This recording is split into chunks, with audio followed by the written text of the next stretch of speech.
গতকাল আমাদের বাঙালি একজন অভিনেতা রাহুল ব্যানার্জি দীঘায় শুটিং করতে গিয়ে মারা গেছে। আর এই ব্যাপারটা নিয়ে অনেকেই প্রায় ভিডিও বানিয়েছে, কিন্তু এই বিষয়টা নিয়ে আমি কোনো ভিডিও করিনি, কোনো পোস্টও করিনি। এর কারণ হলো, এই রাহুল ব্যানার্জি 22শে মার্চ 2024 যেদিন রাম মন্দির স্থাপিত হয়েছিল, সেদিন এই রাহুল ব্যানার্জি রাম মন্দিরের বিরুদ্ধে কথা বলেছিল।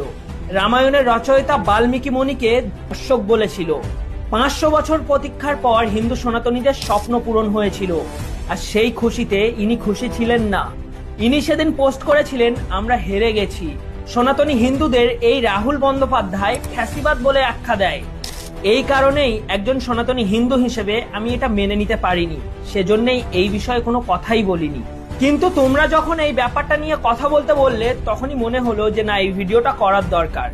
এনার মৃত্যুতে বিন্দুমাত্র আনন্দ নেই আমার, আর থাকা উচিত নয়, কিন্তু বিন্দুমাত্র দুঃখও নেই আমার। ভগবান শ্রী রামচন্দ্রের কাছে মিনতি করব, উনি যেন রাহুল ব্যানার্জির সমস্ত ভুল ক্ষমা করে দেয়, এবং রাহুল ব্যানার্জির স্ত্রী, বাচ্চা এবং পরিবারকে ভগবান যেন সুখ শান্তিতে রাখে।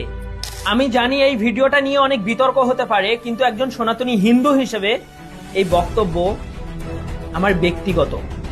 এবার যার যা মনে হবে সে তার মতামত অবশ্যই কমেন্টে রাখতে পারে, কিন্তু শ্রী রামচন্দ্র, বাল্মীকি এবং হিন্দুদের অসম্মান করাটা উচিত হয়নি।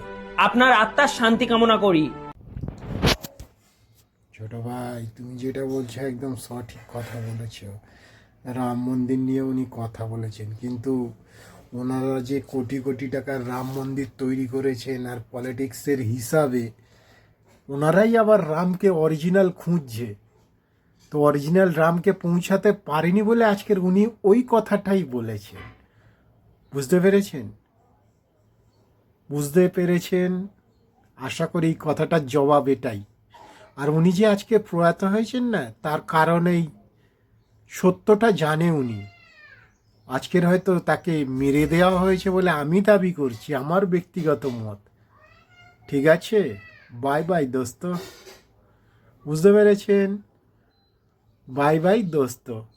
এটা আমারও ব্যক্তিগত মত যে সেই সব লোকেরাই ওনাকে মেরে দিতে চাইছে যারা জানে যে আপনাদের কাছে যে রাম আছে সে ডুপ্লিকেট। আপনারা রাতের বেলা ওড়ার জন্য সেই রামকে ব্যবহার করেন, আর অরিজিনাল রাম যে উড়তে পারে না সেটাও উনি জানেন। বুঝতে পেরেছেন? তাকে মেরে দেওয়া হয়েছে আমি দাবি করি হিন্দুর তরফ থেকে। বাই বাই দোস্ত, আমিও সনাতনী।